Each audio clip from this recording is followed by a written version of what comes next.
Good morning students. हमारा जो topic चल रहा है वो है एनर्जी मैनेजमेंट, यानी शक्ति व्यवस्थापन। शक्ति को किस प्रकार से मैनेज करें हमारी दैनिक जो दिनचर्या है उसमें। अब आज हम करेंगे, उसके अंदर हम कर रहे थे थकान कि थकान क्या है, कितने प्रकार की होती है। तो आज हम करेंगे इसके लक्षण क्या क्या होते हैं थकान में।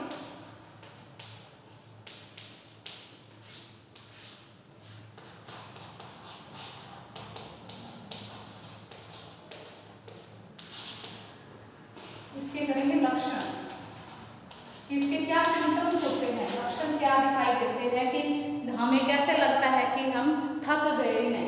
तो कैसे पता चलता है थक गए हैं? सभी को पता है कि पता चल जाता है कि हम थक गए हैं, है ना। जैसे कि अब मुझे फील हो रहा है कि भी हाँ मैं थक गई हूँ क्लास वीडियो बना बना के। तो इसी प्रकार से क्या होता है, जब आप कई बार पढ़ते हो तो क्या हो जाता है, थक जाते हो कि भी मैं पढ़ के थक गई हूँ, ये काम करके थक गई हूँ।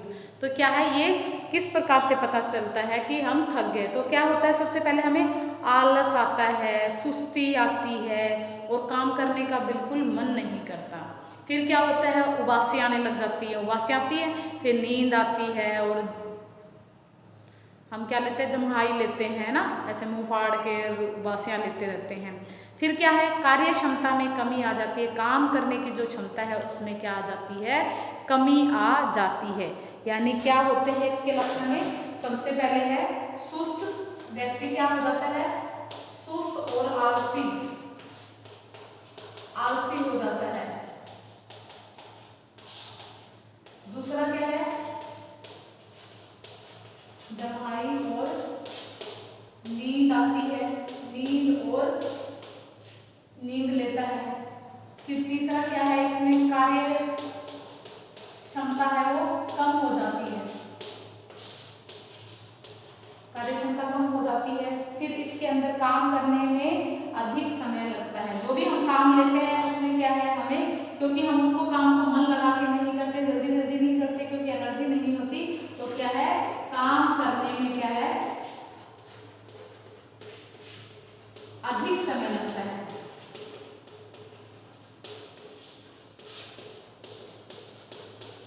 अधिक समय लगना। फिर इसमें क्या होता है, हमारा बार बार गलतियां होना, जो हम काम करते हैं उसमें बार बार गलतियां होना।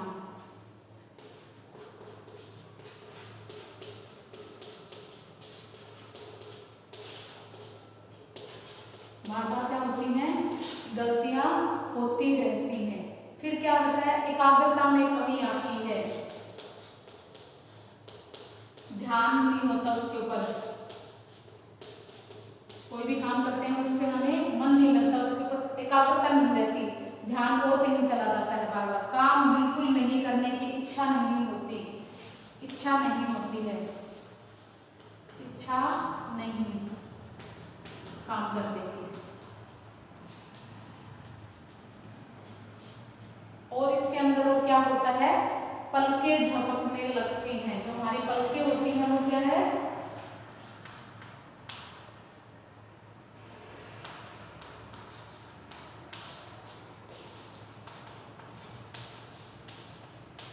झपकने लगती हैं। तो ये क्या है, इसके सिम्टम्स होते हैं, पलकें होती हैं वो झपकने लगती है। तो ये क्या है, हमारे इसके सिम्टम है, किसके, थकान के, सुस्ती, आलसी हो जाते हैं, जमाई, नींद आती, कार्य क्षमता कम हो जाती है, काम करने में अधिक मन नहीं लगता या समय लग जाता है, बार बार गलतियां होती रहती उसी काम में, एकाग्रता में कमी आ जाती है, इच्छा नहीं करते भी कोई भी काम को करने में। और पलकें होती हैं वो क्या हो जाती हैं, झपकने लग जाती हैं बार बार। ये थी हमारे लक्षण। अब हम करेंगे कि थकान को कैसे दूर कर सकते हैं, इसको दूर करने के उपाय करेंगे, थकान को दूर करने का उपाय कि हम थकान को किस प्रकार से दूर कर सकते हैं।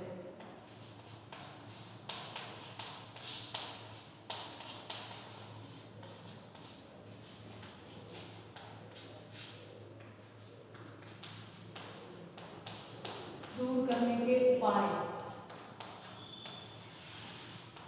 सबसे पहला हमारा होगा इसमें क्या है, विश्राम काल।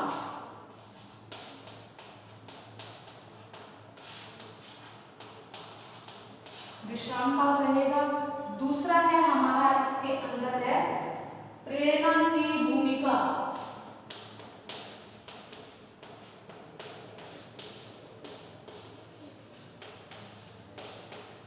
प्रेरणा की भूमिका। तीसरा हमारा रहेगा इसमें कार्य में परिवर्तन।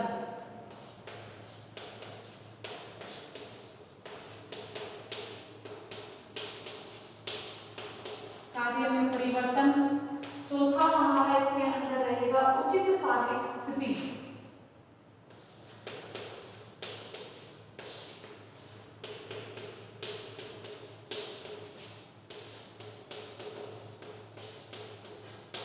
वह मुद्रा, स्थिर है मुद्रा भी बोल सकते हैं। कार्य के प्रति रुचि जागृत करना।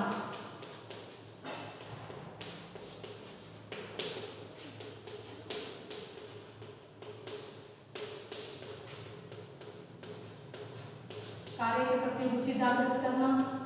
और हमारा इसमें रहेगा नेक्स्ट है कार्य में कौशल विकसित करना।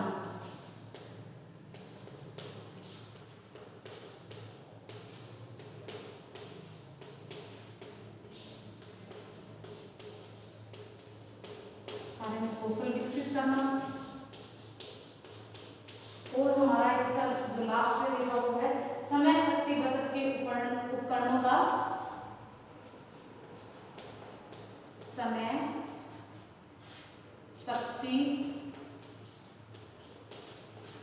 बचत के उपकरणों का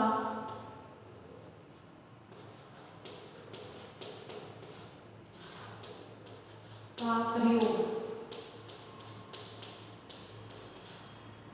तो ये है हमारे इसके थकान को दूर करने के उपाय। तो सबसे पहले क्या है, विश्राम काल आएगा। इसके अंतर्गत विश्राम काल आएगा कि थकान को हम कैसे दूर कर सकते हैं। तो थकान को हम कैसे दूर कर सकते हैं। सबसे जो अच्छा तरीका है वो यही है कि विश्राम करें। काम को कोई भी काम करते हैं तो क्या है, उसके लिए शारीरिक और मानसिक क्या है, विश्राम अति आवश्यक होता है। तो उससे क्या, जब हम विश्राम करते हैं तो हमारी इन दोनों ही प्रकार की जो थकान होती है वो मिट जाती है। तो इसके लिए व्यक्ति में फिर से क्या है, कार्य करने की क्षमता है, शक्ति है, वो आ जाती है। तो हम क्या कर सकते हैं, विश्राम के बाद व्यक्ति पूरे मनोयोग से क्या है, कार्य संपन्न करता है। परंतु हाँ, शरीर को पूर्ण विश्राम सोने से ही मिलता है। दिन भर के काम के बाद रात्रि पहर क्या है, 8 घंटे सोने से व्यक्ति को पूरा आराम मिल जाता है। आप देखते हो कि सुबह जितनी एनर्जी हमारे अंदर होती है, दोपहर के बाद क्या है, वो दोपहर होते बिल्कुल कम हो जाती है। तो हमें क्या होती है, रेस्ट की रिक्वायरमेंट होती है कि अब हमें क्या हो, रेस्ट मिले, आराम मिले शरीर को। तो एक व्यक्ति गृहिणी के कार्य करने की अवधि में कितनी बार, कितनी देर तक तथा कब विश्राम करना चाहिए, ये कार्य की प्रकृति, आदत, रुचि, परिस्थिति, वातावरण, शारीरिक मानसिक स्थिति आदि बातों पर निर्भर करता है। कुछ लोग जल्दी ही थक जाते हैं और कुछ लोग क्या है, कठोर परिश्रम करते हैं तथा पूरे दिन कठोर मेहनत करने के उपरांत भी जल्दी नहीं थकते हैं।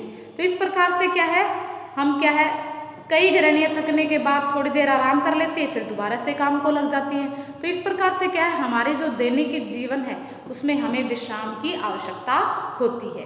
तो ऐसे कि बारंस ने क्या कहा है, उन्होंने कहा है कि विश्राम काल हल्के एवं भारी काम करने के उपरांत हुई थकान से छुटकारा पाने के लिए अति आवश्यक है। विश्राम काल किस तरह से व्यतीत करना चाहिए, शारीरिक एवं मानसिक काम करने के बाद कितनी देर विश्राम करना चाहिए, इन सब के बारे में हमें पता होना चाहिए, तभी क्या है, हम काम को कर सकते हैं।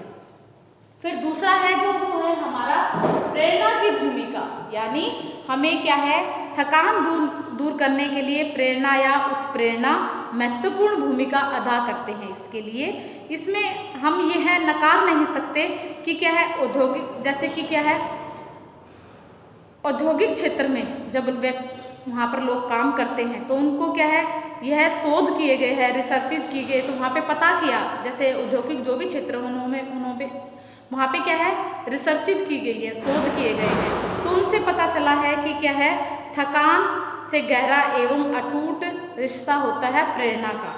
प्रेरणा के द्वारा क्या है, हम थकान को दूर कर सकते हैं। जब प्रेरणा का स्तर निम्न होता है तब व्यक्ति को कार्य के प्रति क्या है, अरुचि एवं घृणा हो जाती है। जहाँ पर क्या है, आपने देखा होगा जिसके काम की कदर नहीं होती, प्रेरणा नहीं मिलती, जैसे क्या है फैक्ट्री वगैरह में काम करते रहते हैं तो वर्कर्स का क्या है, उनको मोटिवेशन मिलता रहता है, उनको प्रेरणा मिलती रहती है, तो वो क्या है उस काम को इंटरेस्टिंग वे में करते हैं, उनको थकावट कम होती है। क्यों? क्योंकि वो सुबह से लेकर शाम तक क्या है वो काम को करते रहते हैं, तो उनमें क्या उनका रेस्ट पीरियड होता है वो कम होता है, तो इसलिए उनको क्या है प्रेरणा की, उत्साह की अधिक आवश्यकता होती है।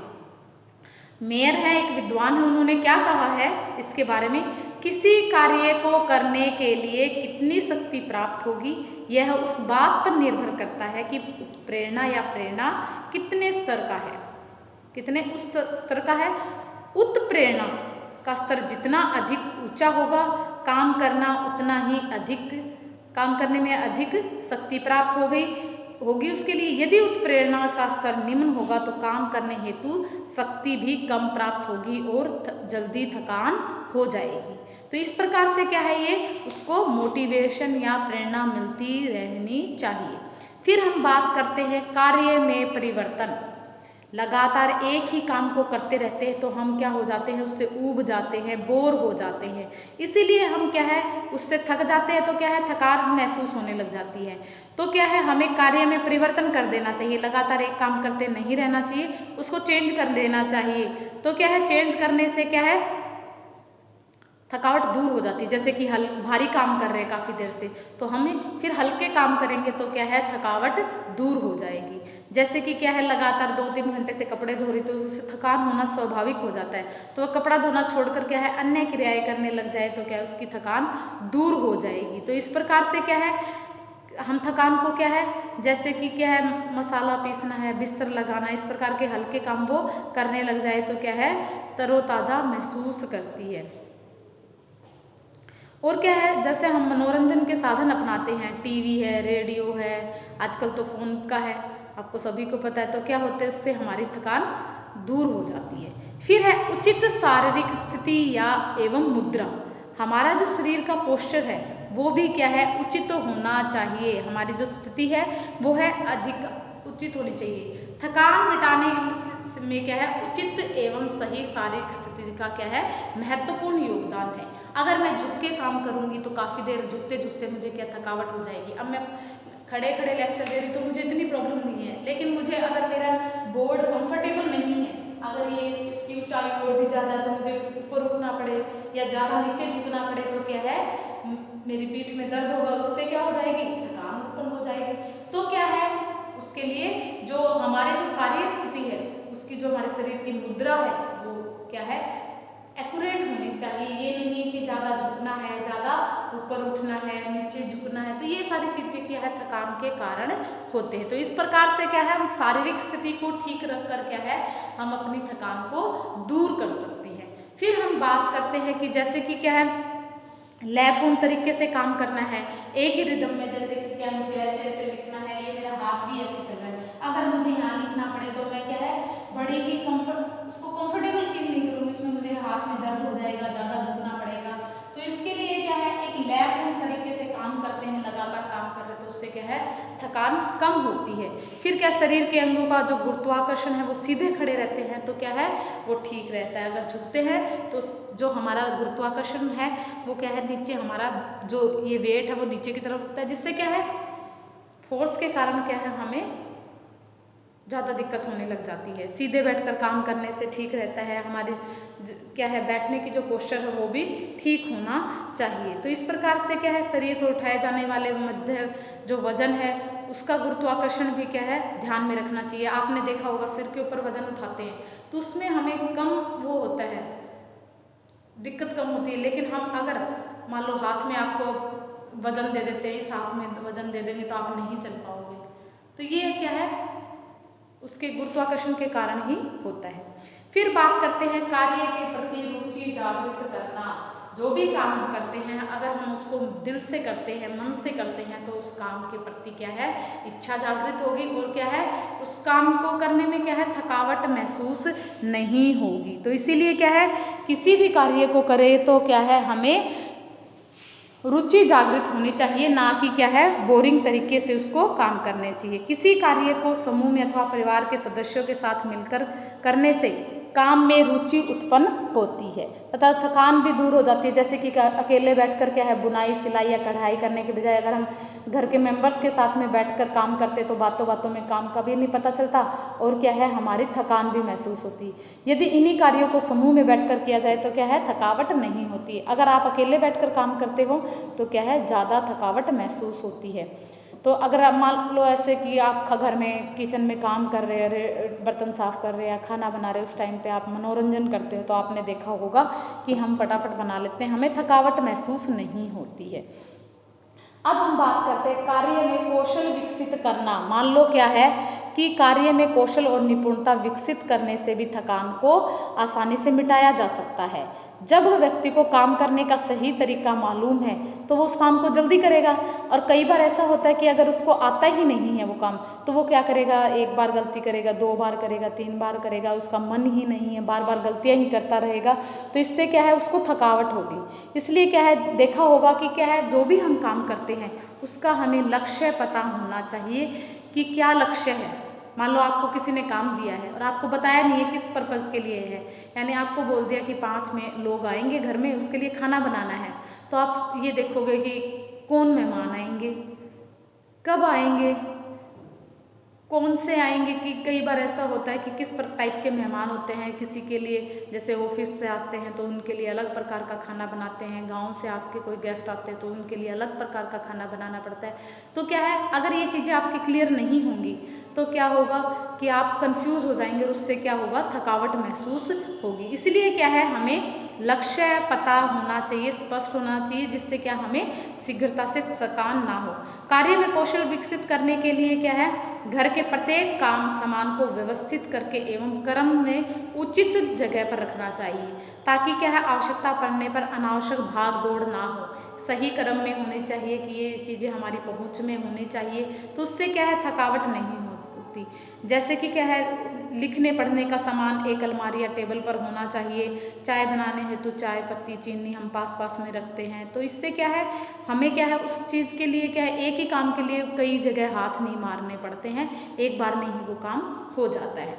अब हमारा जो नेक्स्ट है और लास्ट है वो है समय शक्ति बचत के उपकरणों का उपयोग। आजकल आप देखते हो कि मार्केट में इतनी सामानों की भरमार है जिससे हमें समय भी बचता है और हमारी शक्ति भी बचती है। पहले के समय में आपने देखा होगा कि औरतें अनाज क्या करती थी हाथ से चक्की से पीसती थी, जितना भी मसाला होता था उसको चक्की से पीसती थी। आज क्या है मिक्सी ने उसकी जगह ले लिए तो फटाफट हम क्या है मिक्सी के द्वारा क्या है मसाला वगैरह पीस लेते हैं।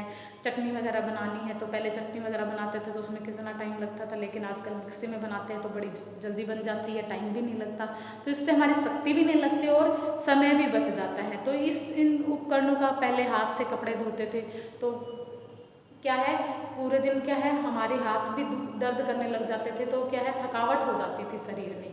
लेकिन आजकल क्या है मशीन ने वो जगह ले ली तो मिनटों में ही क्या है कपड़े धुल जाते हैं। तो इस प्रकार से क्या है हमें उन उपकरणों का प्रयोग करना चाहिए जिनसे हमारी थकान है वो ना हो, यानी समय शक्ति के जो बचत के उपकरण हैं उनको ज़्यादातर यूज करना चाहिए। स्पेशली उनके लिए जो क्या है वर्किंग है तो क्या है वो समय को बचाने के लिए और अपनी शक्ति को बचाने के लिए क्या है इन उपकरणों का अधिक से अधिक प्रयोग करेंगे तो वो क्या होगा उससे थकान भी दूर हो जाएगी। तो इस प्रकार से हमारे थकान को दूर करने के कौन कौन से उपाय हैं, विश्राम का, प्रेरणा की भूमिका, कार्य में परिवर्तन करके थकान को दूर कर सकते हैं, उचित शारीरिक स्थिति व मुद्रा से हम थकान को दूर कर सकते हैं, कार्य के प्रति रुचि जागृत करने से हम थकान को दूर कर सकते हैं, कार्य में कौशल विकसित करने से और समय शक्ति के बचत के उपकरणों का प्रयोग करके हम क्या कर सकते हैं अपने कार्य कौशल में यानी थकावट को दूर कर सकते हैं। तो आज की क्लास में इतना ही और ये हमारा टॉपिक भी कंप्लीट हो गया है।